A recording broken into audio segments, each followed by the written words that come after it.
Good morning. I am amplified. And I believe that was the bell to begin class this morning, 9:15. Thank y'all for being here. I'm Alan Clements. I'm not Brandon.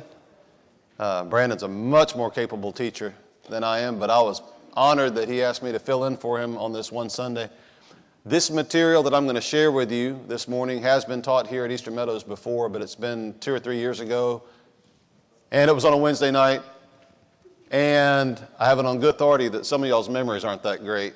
So I thought I would take a chance and recycle some things here. Also, and all kidding aside, I have learned now that I've made several PowerPoint presentations over the years to teach kind of standalone classes that I can look at the minutes of time I have allotted, which this morning is 30 of them, and I can look at the number of slides in the PowerPoint presentation, and I can think this will work or this won't work, because I know how long I talk per slide on average. And I was looking at a couple of things that had 30 plus slides, and I said, there's no way I'm getting through that in 30 minutes. So this one has about 10 or 11 slides. So I thought there's a chance that if I don't spend too much time on each slide, that we can move through these things pretty quickly. So all kidding aside, I am very glad to be able to share this material with you. The text up there on the screen, we'll read it a little bit later. But when I was in high school, in the chorus, we sang a song based on the text of Micah 6:6-8. And in that book, the prophet asks rhetorically, what does the Lord require of you? And then he answers that question in a pretty succinct manner. And I remember at the time thinking it was a pretty song, and I thought, and the words were really kind of comforting because, it's one of those big meaning of life type questions that we ask sometimes. What is it that the Lord expects of me? I believe in God. I believe that he created me. I believe that he is in charge, that he has the authority over me. I want to please him. What exactly does he expect out of this relationship that I have with him? And so over the years, that kind of stayed with me. And so I've kind of cobbled together some thoughts here, and I just want to share them with you this morning. So I'm going to see if the clicker is going to work. It does. Great. So, as you know, if you've studied the Bible at all, especially the lifetime of Jesus as recorded in the Gospels, we see that over and over again, Jesus had a lot of exchanges with the religious leaders of the day, the people who presumptively were the most knowledgeable in the Scripture and should have been the most aware of what God expected of his people. The Pharisees, the Sadducees, the scribes. He went back and forth with them on several occasions regarding their understanding of what religion was, what spirituality would be. And you probably recall that the majority of those exchanges were not good ones. He was very critical of them from time to time. If you look at Matthew 9:9-13, Matthew 12, 1-7, those are both kind of negative experiences. Matthew 9:9-13, if you want to turn there quickly, this is where Jesus is eating with the tax collectors and the sinners. And when the Pharisees saw this, starting in verse 11, they said to his disciples, "Why does your teacher eat with tax collectors and sinners?" But when he, that is Jesus, heard this, he said, "Those who are well have no need of a physician, but those who are sick." And then look what he says to them. It's every one of these exchanges, Jesus takes a minute and says, basically, look, you've got this all wrong. And then he tells them what they should be doing instead. Look what he says in verse 13 of Matthew chapter 9. "Go and learn what this means," meaning they haven't learned it yet. "Learn what this means. I desire mercy and not sacrifice." And he's quoting something there, by the way. "For I came not to call the righteous, but sinners." What he's quoting, again, is something that the religious leaders should have known. It's a scripture. It's from the Old Testament. I desire mercy and not sacrifice. What about Matthew 12, 1-7? Was this a positive interaction with these same religious leaders? You can see up there on the screen that it wasn't. It was negative. Matthew 12, starting in verses 1-7, this is where, again, they're being critical of Jesus and his disciples. Why? What did they do? They broke a law. They were hungry. This was on the Sabbath day. They began to do some work, quote unquote, by plucking the heads of grain and wheat. They criticize Jesus. They just keep nitpicking and say, look, you're doing it wrong. You're not observing the particulars of the old law. He said to them, have you not read what David did when he was hungry? And he kind of gives a couple of examples. Or verse 5, have you not read in the law how on the Sabbath the priests in the temples profane the Sabbath and yet are guiltless? And then look what he says again in verses 6 and 7. I tell you, something greater than the temple is here, referring to himself. Verse 7, and if you had known, he's regretting it. If you had known what this means, what does he say again? I desire mercy and not sacrifice. You would not have condemned the guiltless. That was probably a pretty radical, mind-blowing thing that he said now on at least 2 occasions to this same group of people. They criticize him. They say, you're not very good followers of the Old Testament law. They didn't put it in those words. But they say to him, look, Jesus, you're doing this wrong. You and your disciples are doing this wrong. I thought you were supposed to be a rabbi, Jesus. Why aren't you teaching your followers any better than you are? And both times he comes back to them and says, why don't you go and learn this statement and what it actually means? I desire mercy and not sacrifice. If I was a religious leader at that time, I think I would have scratched my chin and said, seems like he thinks this is pretty important. Now, depending on their opinion of Jesus, they may or may not have given too much credence to that. But obviously, he had a kind of a thought in mind as to what was important and what was not important. Now, flip that. Those are both negative interactions. When did he have a positive interaction, or did that ever happen? You kind of have, those were relatively rare, as we know. When I think of Jesus interacting with these guys, it's always negative. But there were a few positives. In Mark chapter 12, in verse 32, after Jesus has been questioned about the most important commandment of all, and Jesus answers, as you would expect him to, with a great answer, he says what they were expecting to hear. Hear, O Israel, the Lord our God, the Lord is one. You shall love the Lord your God with all your heart, with all your soul, with all your mind, with all your strength. The second is this, you shall love your neighbor as yourself. There is no other commandment greater than these. And then look what happens when the scribe reacts to that. And pay attention to this, because Jesus is going to commend him for what he says. And don't we want to be commended by Jesus? In verse 32, the scribe said to him, you are right, teacher. You have truly said that he is one and there is no other beside him. And to love him with all the heart and with all the understanding, with all the strength, and to love one's neighbor as oneself, get this, is much more than all whole burnt offerings and sacrifices. And look what Jesus says. When this scribe says to do these things is better and more important and much more than all burnt offerings and sacrifices, Jesus said, when Jesus saw that he answered how? Wisely. He said to him, you are not far from the kingdom of God. And after that, no one dared ask him any more questions. Just these 3 interactions alone are so interesting to me. 2 times when they get it wrong, Jesus says, you need to go and learn what this means. I desire mercy, not sacrifice. And then finally, when one guy says to love one's neighbor as oneself, to love him, God, with all the understanding, all the strength, is much more than all the burnt offerings and sacrifices. Jesus, I can almost picture Jesus saying, yes, what you said. Finally, somebody gets it.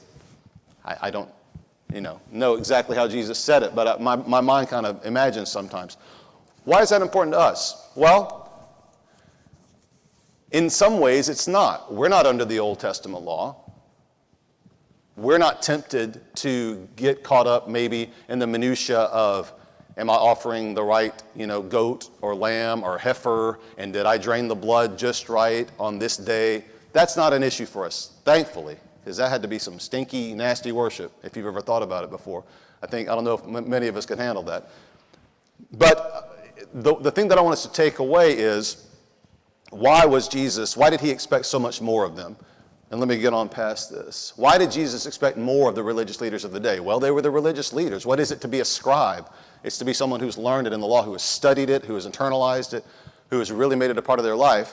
The Old Testament, with which the leaders of the day should have, see that underscore italicized, those leaders should have been familiar with the Old Testament, was full of passages demonstrating that, look at this, demonstrating this fact. God places more value on certain moral characteristics and behaviors than he does on outward displays of worship. And I know we all know this, we've studied this before, but that seems like a really big deal and a recurring theme, a pattern that goes throughout all of our recorded inspired scripture. Look at just a few of these very quickly. Scriptures that illustrate God's interactions with individuals. We don't have time to read it in its entirety, but if you don't know the story, go back later and read 1 Samuel chapter 15.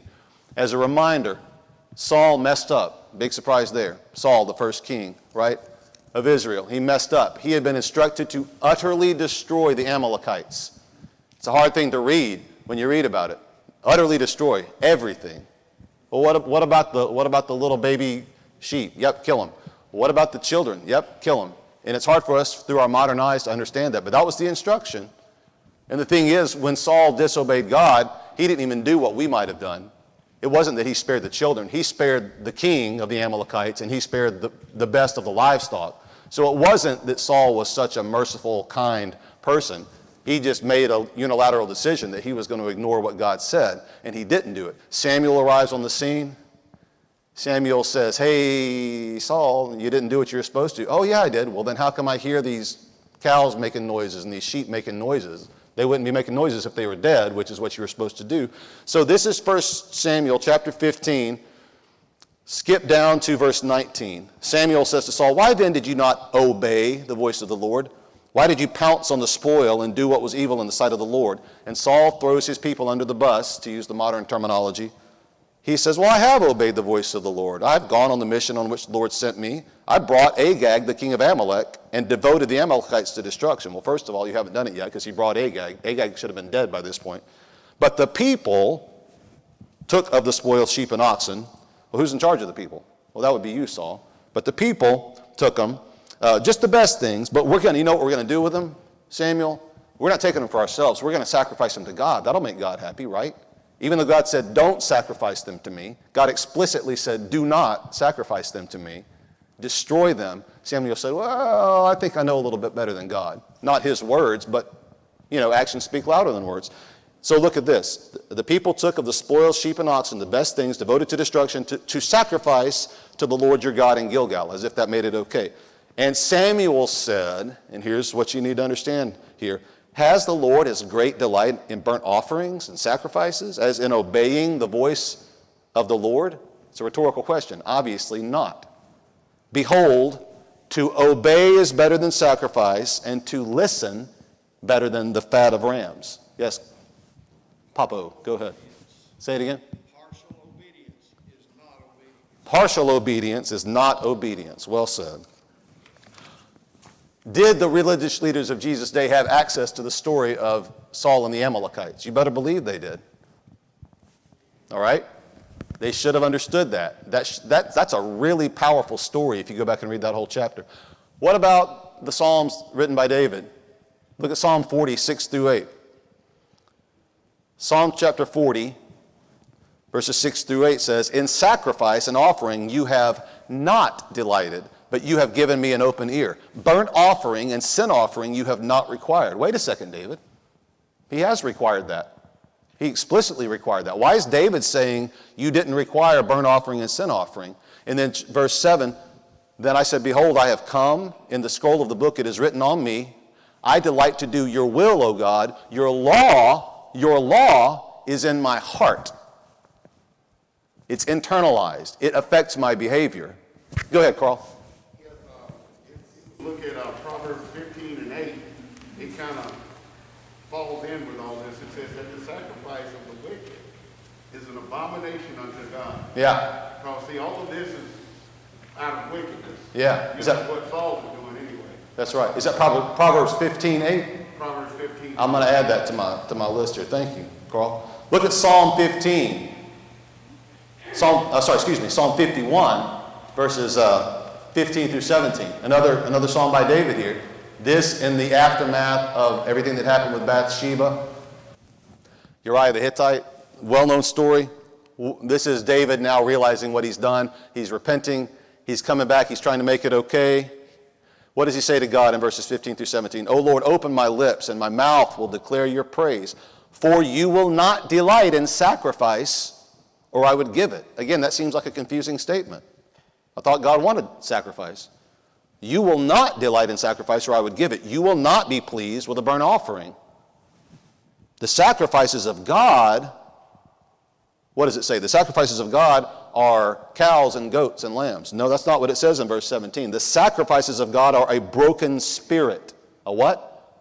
A broken spirit. A broken and contrite heart, O God, you will not despise. Well, why is David concerned about his sacrifices being despised or unacceptable to God? Well, I don't have this included in the presentation.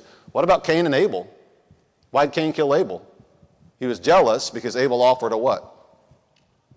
A more excellent sacrifice. Oh, so there are degrees of sacrifice acceptability, apparently. Interesting. Moving on. What about what God said directly to his people on numerous occasions? Deuteronomy, I'm just going to rapid fire here. Deuteronomy 10, 12 through 13. These are scriptures illustrating God's interactions with the nation of Israel. In Deuteronomy chapter 10, verses 12 through 13. And now, O Israel, what does the Lord require of you? Hey, that's kind of like the title of the lesson. What does the Lord require of you but to fear the Lord your God, to walk in all his ways, to love him, to serve the Lord your God with all your heart? Does it say with your hands and with your outer actions? No. To serve the Lord with all your heart and with all your soul. And then he does say, and to keep the commandments and the statutes of the Lord.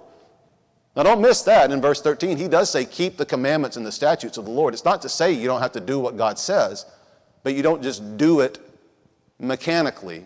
You don't do it without engaging your mind and your heart in the process. If you do, I'm starting to suspect, as we read through this, that maybe God doesn't like that.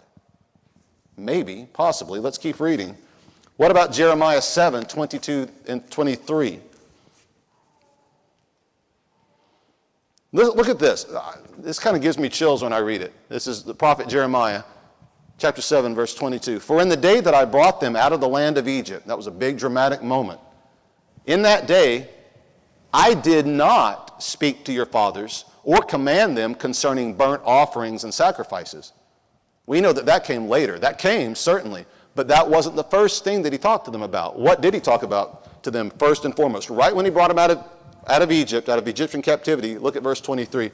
But this command I gave them, obey my voice, and I will be your God, and you shall be my people, and walk in all the way that I command you, that it may be well with you.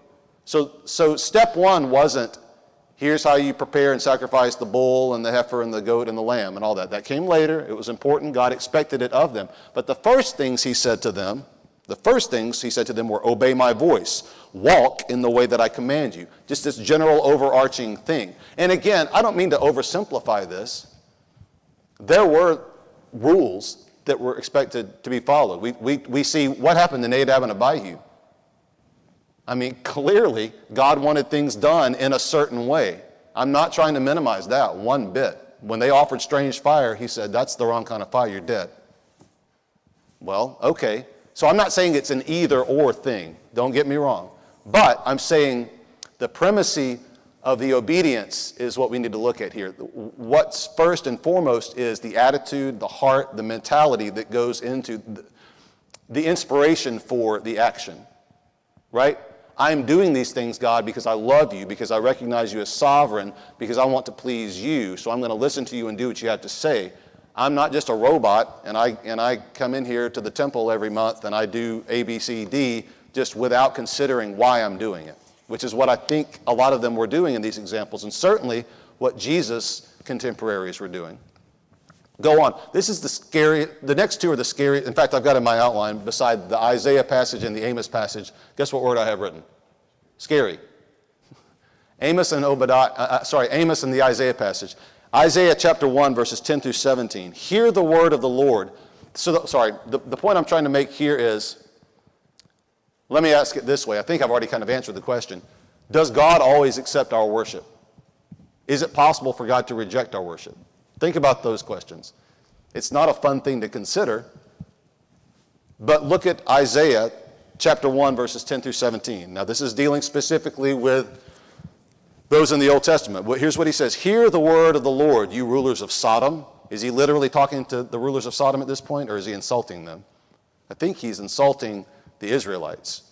Give ear to the teaching of our God, you people of Gomorrah. He's thinking of the most sinful people he can think of, and he's calling the people who are supposed to be God's people, he's calling them the leaders of Sodom, the people of Gomorrah. What to me is the multitude of your sacrifices?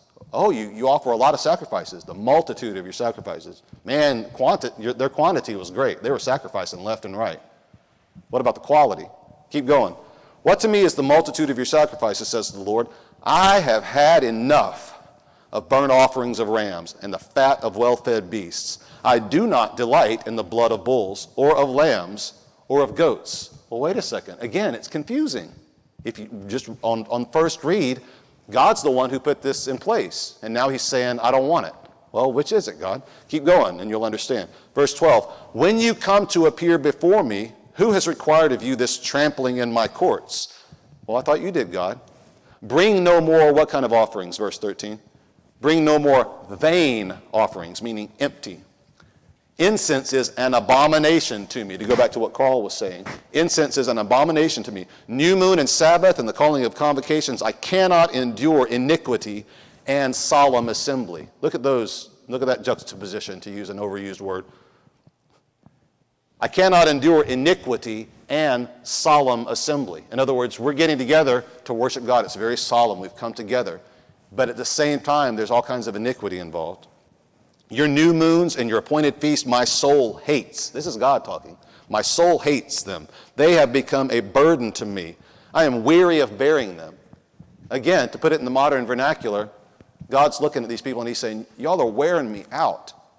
You're making me tired by the way that you're behaving. That's not something you want to hear from an almighty God.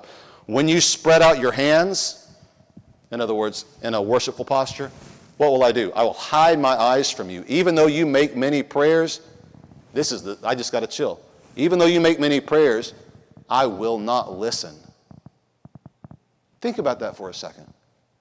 God straight up saying to these people, you might be praying to me, but it's falling on deaf ears. I have decided I won't listen to your prayers. What could be more horrifying to somebody who wants to have a relationship with God?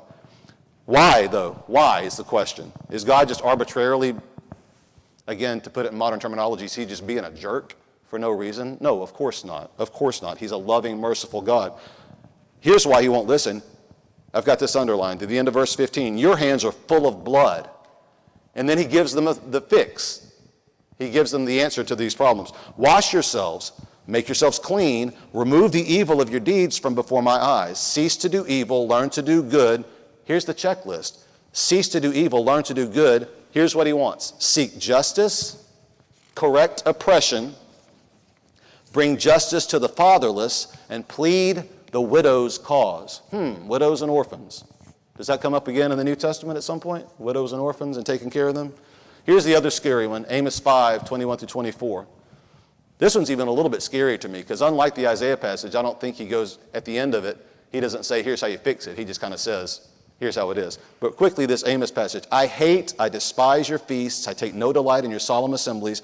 Even though you offer me your burnt offerings and grain offerings, I will not accept them. And the peace offerings of your fattened animals, I will not look upon them. Take away from me the noise of your songs. To the melody of your harps, I will not listen. But he kind of gives them a little bit of a reprieve. Verse 24. Instead of all that, he says, let justice roll down like waters and righteousness like an ever-flowing stream. Justice and righteousness. Apparently that was sorely lacking in their lives on the whole, and yet they were going through the motions, the outer motions of offering these sacrifices. Doesn't seem like there was a lot of justice or righteousness being practiced by these people. That's the impression that one gets. Couple more. Hosea 6:6. It says, for I desire steadfast love and not sacrifice. Again, I don't want sacrifice. I thought you did, God. Nope, I want steadfast love. It's not instead of, it's in addition to, I think is what he's saying. I think it's kind of a poetic technique that's being used here. I desire steadfast love, not sacrifice. I desire the knowledge of God rather than burnt offerings. And again, when he says instead of or not or rather than, I think the idea is that he wanted both. He didn't want empty sacrifice. He didn't want empty offerings. Micah 6 through 8 is what we started all this with. Mr. Joel remembers singing this song in high school chorus with me. What does the Lord require of you? It says, with what shall I come before the Lord and bow myself before God on high? So this is, again, the question of the person who genuinely wants to please God. He's living under the old law. And this person says, with what shall I come before the Lord and bow myself before God on high? Shall I come before him with burnt offerings?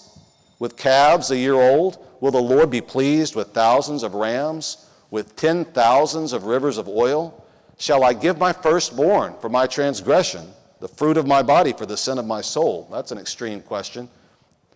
Well, verse 8 tells you the answer. He has told you, O man, what is good.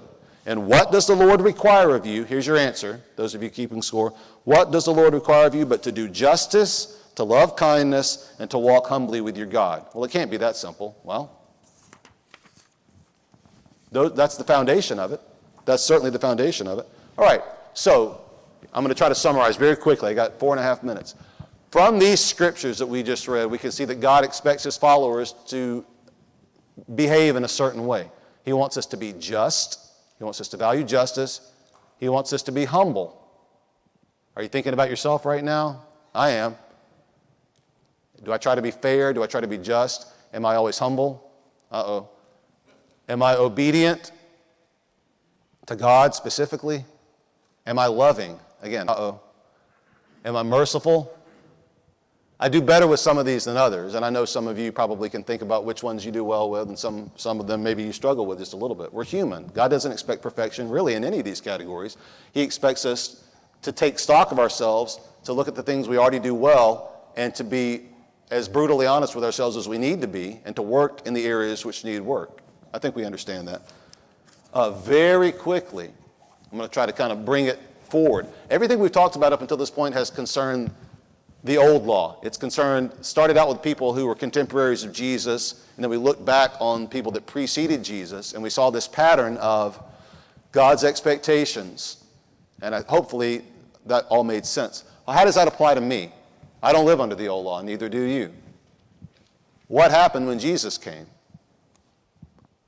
He offered himself as the perfect sacrifice. I love the book of Hebrews. And we don't have time to look at all these passages in Hebrews that I'm about to list, but let me nutshell it for you. Let me bottom line it for you. Jesus was superior both as a high priest, and he was also superior as the sacrifice itself. He did double duty. Think about that. The high priests in the Old Testament were just men. They were imperfect, and they offered imperfect sacrifices. The best they could do was the most unblemished livestock they could find, and they did their best. When Jesus came, it was very clear that he negated the need for the blood of bulls and goats. And again, we don't have time to read these, but just basically read Hebrews chapters 7 through 10 and you'll get all this. You see where my passages come from. And those are just kind of reminding us how Jesus took this imperfect system and he made it perfect. Then the question becomes, and this is a way homer, or a think about it later kind of a question, why didn't God just start with the Jesus system? You know, and I'm not trying to be funny, well, maybe a little bit, but I think to myself about the Garden of Eden. They had one thing they were supposed to do, right? Adam and Eve. He gave them one rule, and they broke it. Now, if I were God, I might have thought to myself, well, they're not very good at following rules. I gave them one, and they broke it. Well, maybe the solution is I'll give them this really complicated system that we get in the Mosaic Law. And I'm not trying to be sarcastic. I think I understand why he did it, but I want you to consider that for the rest of the week. Why did he, in response, basically, I know intervening we had the patriarchal era, we had Abraham and dealing directly with all those fathers of households. But if you think about it, God gave Adam and Eve one rule, they broke it, and then the next time rules were given to a large group of people at least, it was pretty complicated. But it wasn't at first. What did he say in Jeremiah? When he first brought them out of Egypt, he said, just obey me. Just do what I say. Well, he probably said that to Adam and Eve, or thought it, right? And then, yes, we sometimes get fixated on all the little minutiae of the Mosaic Law, and I understand why. But that wasn't the point. That stuff was a way for them to show God that they loved him and obeyed him. And did he make it extra complicated? Maybe. Maybe he wanted to see what they were made of. And then after a period, though, he said, you know what? I understand people are what they are. I made them. I understand all their foibles. I'm going to give them a better way, a better solution. Perfect high priest, perfect sacrifice. Isn't that comforting to us? I hope it is. So he negated that need for the sacrifice of blood and goats. But I think, and this is just Alan's opinion, God's idea of our relationship with him and with others is the same as it always has been. And again, we don't have time to read these, but if you want to write those verses down, Ephesians 5, 1 and 2, and then James 1, 19 through 27, those are just a couple of passages that I found that kind of speak to what I understand to be God's expectations of us as Christians who have been redeemed by Jesus' perfect blood. And I think both of those passages kind of get at the heart of Jesus' expectations. So that's the lesson. I appreciate your kind attention. I'm sorry I didn't have more time for questions and back and forth. Man, 10 or 11 slides is still a lot for me, apparently, in a 30-minute time span, but I appreciate it. Thank you all.